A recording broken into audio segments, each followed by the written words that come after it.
Sarah Martinez had never imagined that cutting hair would lead to cutting through enemy lines. At 28, she worked the morning shift at the base salon on Naval Amphibious Base Coronado, the same place where America's most elite warriors came to get their hair trimmed before missions that would never make the evening news. The small salon sat tucked between the commissary and the dry cleaner, a modest building that most people walked past without a second glance. Sarah had been working there for 3 years, ever since her divorce left her needing steady income to support her 8-year-old daughter Emma. The job paid the bills, offered decent benefits, and gave her weekends off to spend with her child. Every morning at 7 sharp, Sarah unlocked the salon doors and prepared for another day of conversations about weekend plans, family updates, and the occasional complaint about the base food. She knew her regular customers by name, remembered how they liked their cuts, and had become something of a confidential listener for men who spent their professional lives keeping secrets. The SEALs were different from her other customers. They came in quietly, spoke in measured tones, and rarely discussed their work beyond vague references to training exercises or equipment checks. Sarah respected their privacy and had learned to read their moods through subtle signs most people would miss. A tightness around the eyes meant they were preparing for something significant. Unusual silence indicated mission stress. A forced casual attitude often preceded lengthy deployments. Lieutenant Commander Jake Morrison had been coming to Sarah for 2 years.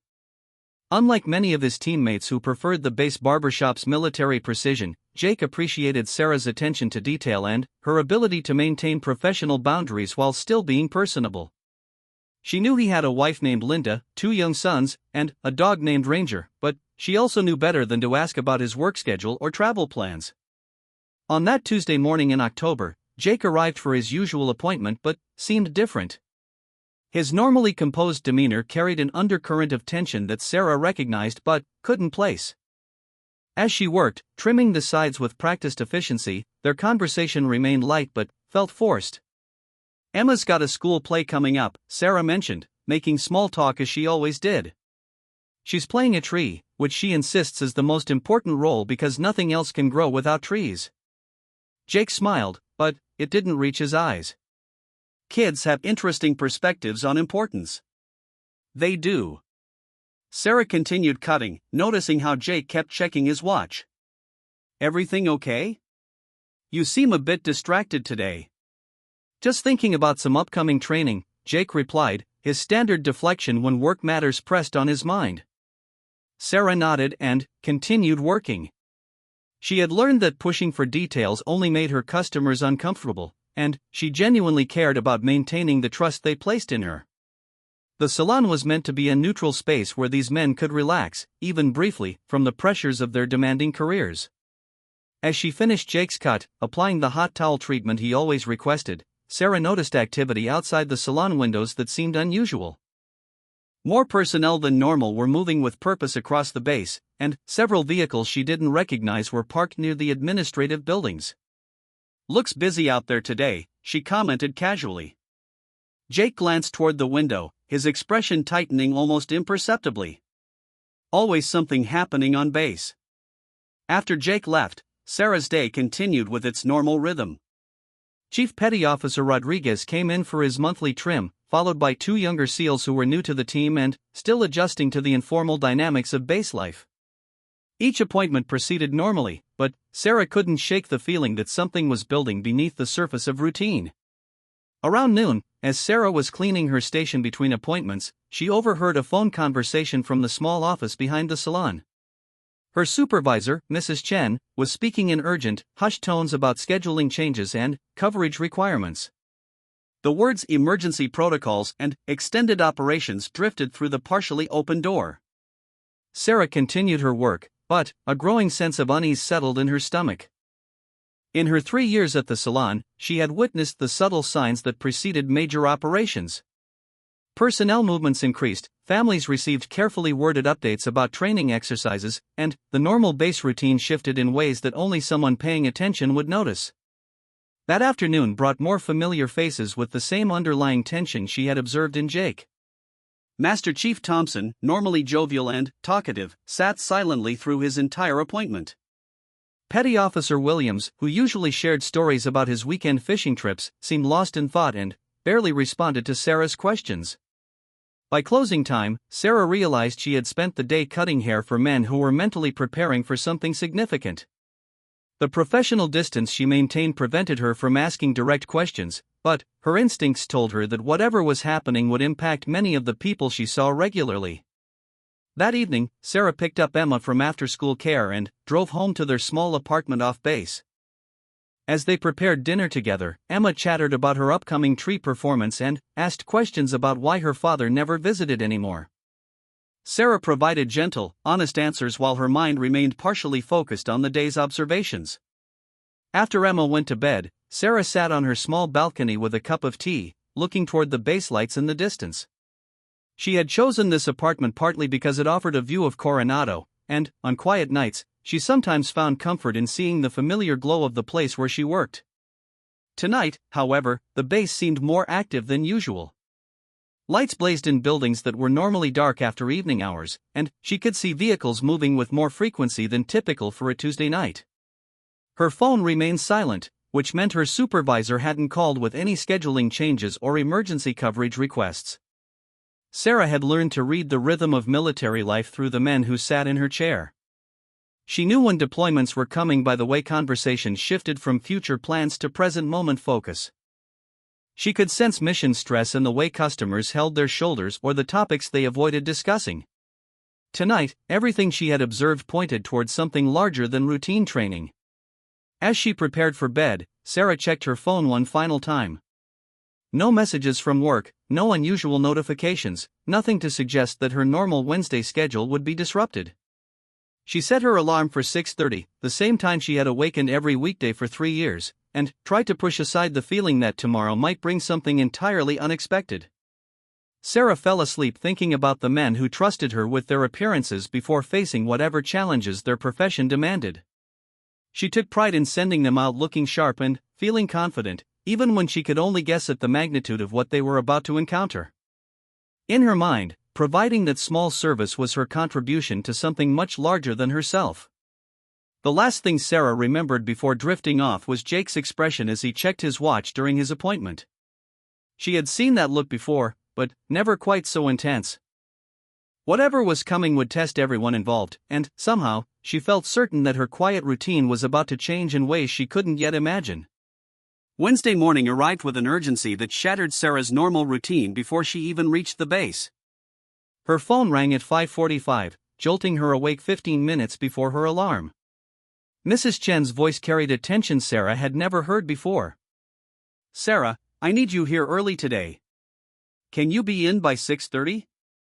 We have a situation developing." "Of course," Sarah replied, already moving toward her closet. "What kind of situation?" "I'll explain when you get here. Just come straight to the salon." Sarah quickly prepared Emma for early drop-off at her neighbor's house, a retired Navy wife who occasionally helped with childcare emergencies. Emma, still groggy from sleep, asked few questions but sensed her mother's urgency. "Is everything okay, Mom?" "Everything's fine, sweetie. Mommy just needs to go to work a little early today. Mrs. Patterson will get you ready for school."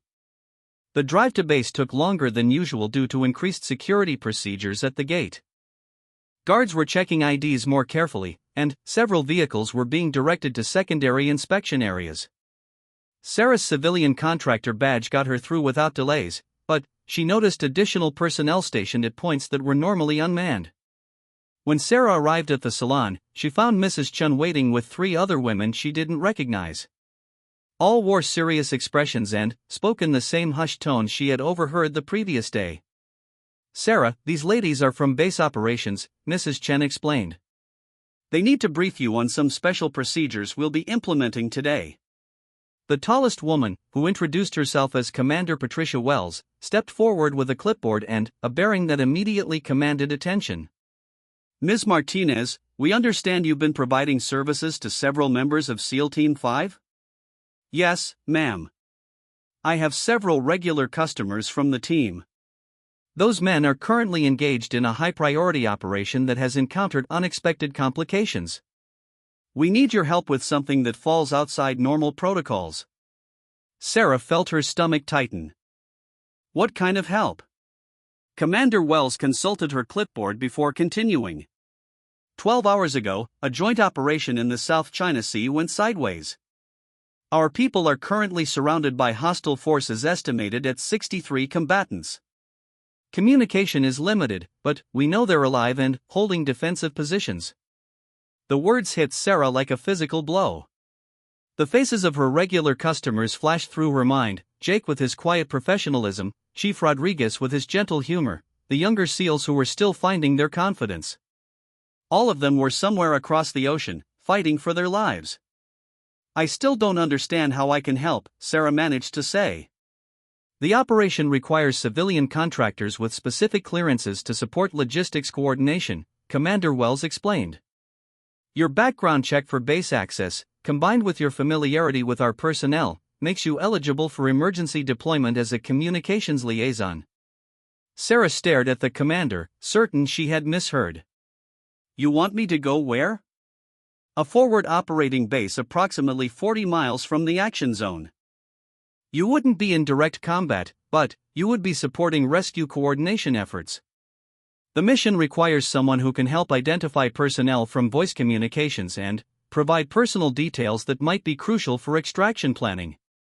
The request seemed surreal. Yesterday she had been cutting hair and discussing school plays. Now military officers were asking her to deploy to a combat zone to help rescue the men she knew as customers who discussed weekend plans and family updates. I have a daughter, Sarah said quietly.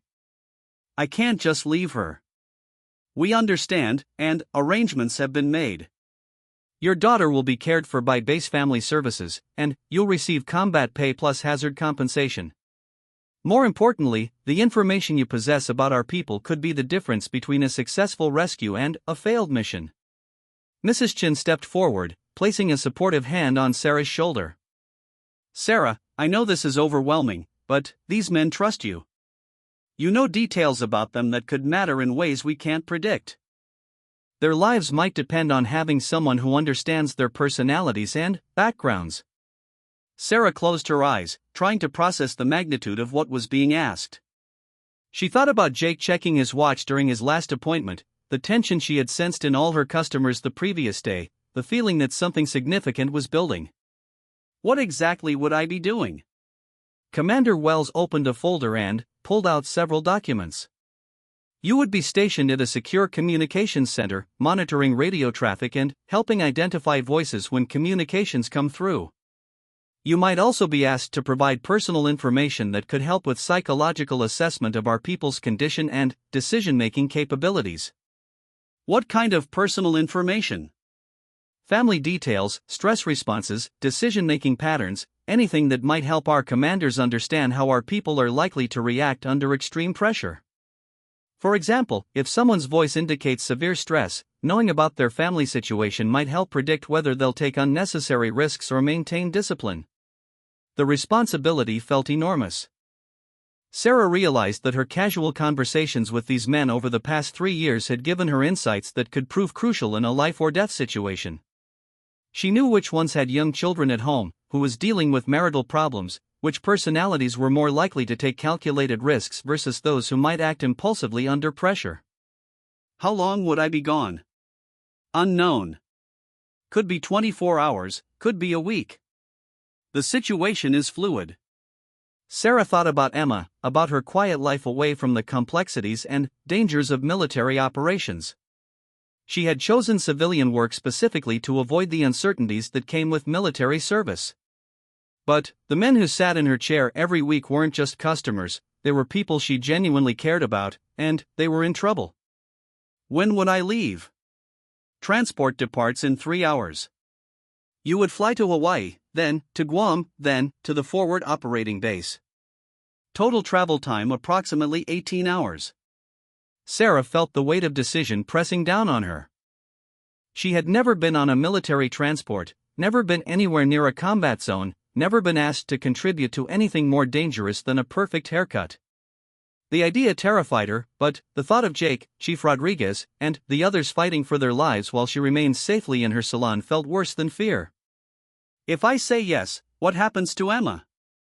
She'll stay with base family services in a host home with other military children whose parents are deployed. She'll attend her regular school, maintain her normal routine, and have access to counseling support if needed. You can speak with her by phone when communication windows permit. Sarah looked around the salon that had been her safe, predictable workplace for 3 years. The chairs where she had cut the hair of men who were now surrounded by enemy forces, the mirrors that had reflected their faces as they prepared for whatever challenges their careers demanded. The space suddenly felt connected to something much larger and more dangerous than she had ever realized. I need to call Emma's school, arrange some things. Commander Wells nodded. We can help with notifications and arrangements. Is that a yes? Sarah took a deep breath, thinking about the tree costume hanging in Emma's closet for the upcoming school play, about the quiet life she had built after her divorce, about the men whose voices she would need to identify from radio static in a place she couldn't even locate on a map. Yes, she said quietly. I'll do it. The next 3 hours passed in a blur of paperwork, equipment issue, and hasty arrangements. Sarah received basic communication equipment training, signed documents she barely had time to read, and packed a small bag with essentials. A brief phone call with Emma, carefully worded to avoid frightening her, explained that mommy had to help some people at work and would be away for a few days. As Sarah sat in the back of a military transport vehicle heading toward the airfield, wearing borrowed military clothing that felt foreign against her skin, she wondered if she had made a terrible mistake. The comfortable distance she had maintained between herself and the dangerous realities of her customers' work was about to disappear completely. The transport pulled up to an aircraft unlike anything Sarah had ever seen outside of movies. As she climbed aboard with equipment she didn't understand and people whose ranks and responsibilities remained mysterious to her, Sarah realized that her quiet life as a salon worker had officially ended. What lay ahead was territory she had never imagined entering, connected to people she knew but circumstances she couldn't fathom. The engine spooled up with a sound that vibrated through her entire body, drowning out her thoughts and carrying her toward a situation where the casual conversations and professional relationships of her civilian life would be tested in ways that could determine whether the men she knew as customers would make it home alive. 22 hours later, Sarah found herself in a place that defied every assumption she had held about her own capabilities. The forward operating base stretched across a tropical island she couldn't name, filled with equipment she didn't recognize and personnel moving with urgent purpose that made her civilian background feel like a liability. The communications center was a windowless bunker filled with screens, radio equipment, and operators who spoke in codes and abbreviations that sounded like a foreign language. Sarah had been assigned a station next to Captain Maria Rodriguez, a communications specialist who explained her role with patient professionalism. Your job is to listen to incoming traffic and identify voices when possible, Captain Rodriguez explained. When you hear someone you recognize, you provide any personal information that might help our commanders understand their state of mind or decision-making patterns.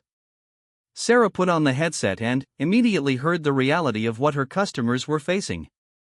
Static-filled voices spoke in urgent, clipped phrases punctuated by sounds she didn't want to identify. The professional distance she had maintained in her civilian life evaporated instantly as she recognized Jake's voice cutting through the interference. Base, this is Trident Leader. We have sustained contact for 6 hours. Ammunition running low. Request immediate resupply or extraction. Sarah's hands trembled as she keyed her microphone. That's Lieutenant Commander Morrison, she told Captain Rodriguez. He's calm under pressure, but he has 2 young sons at home. If he sounds stressed, it means the situation is worse than he's indicating. Captain Rodriguez relayed the information to the mission commanders while Sarah continued listening. Over the next hour, she identified 5 more voices from the surrounded team, each recognition bringing a flood of personal knowledge that suddenly felt crucial. That's Chief Rodriguez, Sarah said when a familiar voice requested medical supplies.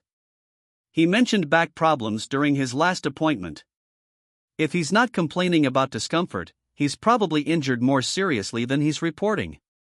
The mission commander, Colonel James Patterson, approached Sarah's station with an expression of grim appreciation.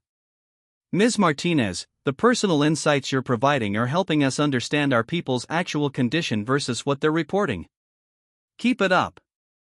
As night fell over the operating base, Sarah learned that the 63 hostile forces surrounding her customers had sophisticated equipment and tactical knowledge that made a direct rescue extremely dangerous. The SEALs were holding defensive positions in a compound that provided cover but limited mobility, and every hour that passed increased the risk of their ammunition running out. "We need to know if they'll attempt to break out or hold position," Colonel Patterson explained during a briefing. "Your assessment of their personalities could influence our rescue planning." Sarah thought about her conversations with Jake about his family responsibilities, Chief Rodriguez's methodical approach to everything from haircuts to weekend plans, the younger team members who still sought approval from their senior leaders. She realized that 3 years of casual conversation had given her insights that could prove decisive in a life-or-death situation. "Jake Morrison will not take unnecessary risks that could endanger his team," Sarah said with confidence. "He thinks 3 moves ahead in everything. If he attempts a breakout, it will be because staying put is more dangerous than moving. Chief Rodriguez is steady and follows protocols, but he's protective of younger team members. If someone is injured, he'll take personal risks to help them, even if it compromises his own position." Colonel Patterson nodded, making notes as Sarah continued her assessment. "What about the younger members?" "They look to the senior leadership for guidance, but they're eager to prove themselves. If Jake or Chief Rodriguez give them clear direction, they'll follow it exactly. If communications break down, they might make impulsive decisions trying to help the team." The colonel studied his notes, then looked at Sarah with an expression that carried the weight of command decisions. "Based on your assessment, would they attempt to fight their way out or hold position until support arrives?" Sarah closed her eyes, thinking about dozens of conversations that had seemed casual at the time but now felt like the foundation for impossible decisions. If they have wounded, they'll hold position and trust that help is coming. If they're all mobile and ammunition gets critical, Jake will move them, but only with a solid plan. "How will we know which situation we're facing?" Listen to Jake's voice. When he's making tactical decisions, he gets very calm and speaks more slowly. When he's managing a crisis with wounded people, he talks faster and uses more detail in his reports. Over the next 6 hours, Sarah's predictions proved accurate in ways that amazed the professional military personnel around her. Jake's communication patterns shifted exactly as she had described, providing crucial intelligence about the team's condition and intentions. Her insights helped mission planners understand when the surrounded SEALs were preparing to move versus when they were settling in to defend their position.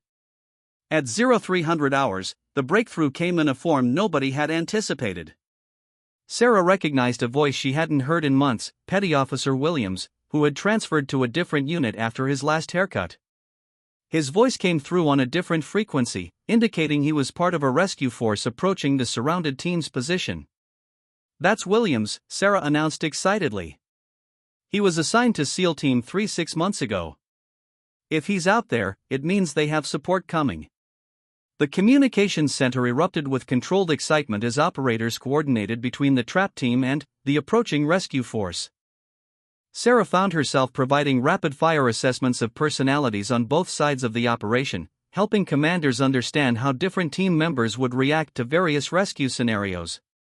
"Williams is aggressive and confident," Sarah reported. "He'll take calculated risks to help his former teammates.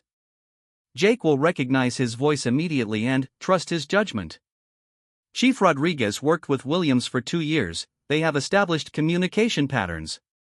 As dawn broke over the forward operating base, Sarah listened to the most intense firefight of her life through radio static and coded communications. Her customers' voices, familiar from years of casual salon conversation, now guided her through a battle that would determine whether they lived or died. The turning point came when Jake's voice, steady despite the chaos around him, coordinated with Williams' rescue team to break through the hostile encirclement. Sarah's knowledge of their personal relationships and communication styles helped mission commanders understand the dynamics between team members who had trained and deployed together. When Jake's voice finally announced Trident leader to base, all personnel extracted safely, for wounded, none critical, Sarah realized she was crying. The men whose hair she had cut every few weeks for 3 years had survived something she could barely comprehend, and somehow her knowledge of their personalities had contributed to bringing them home. Colonel Patterson approached Sarah's station as the communications center began transitioning from crisis mode to recovery operations. "Ms. Martinez, your insights were invaluable. You helped us understand our people in ways that made the difference between success and failure." Sarah removed her headset with hands that still trembled from exhaustion and relief. "I just told you what I learned from cutting their hair and listening to them talk about their families.